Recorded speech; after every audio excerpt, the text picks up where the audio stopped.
Kama ilivyo ada, tumeweza kuona Aaliyah naye alivyoweza kumuishi bibiye Zuchu, lakini pia hakuweza kusita kuweza kufika sehemu ambayo aliweza kujifungua Zuchu.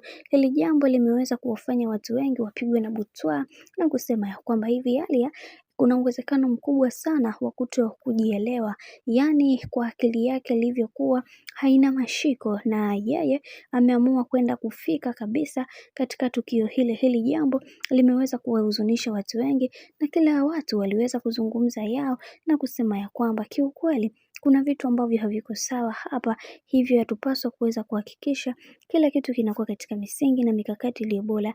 Licha ya haya yote kuweza kutokea, ila tunaamini ya kwamba kuna vitu ambavyo vipo na haviko sawa.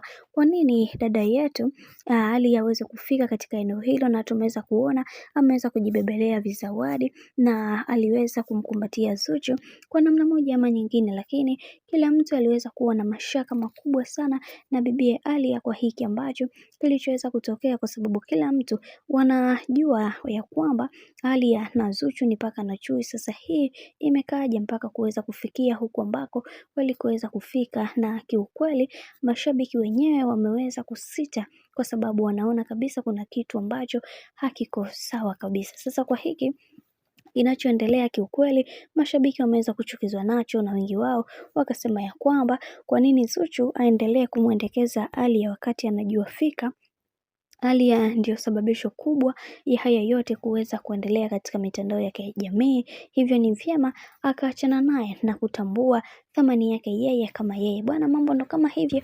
Ushauri umekuwa mingi sana kwa mashabiki kwa bibiye Zuchu, lakini yeye mwenyewe tayari ameshaweza kuamua na kila kitu kimeweza kwenda kuwa sawa kabisa vile ambavyo ilivyokuwa awali. Bwana, mambo ni mengi alafu muda ni mchache.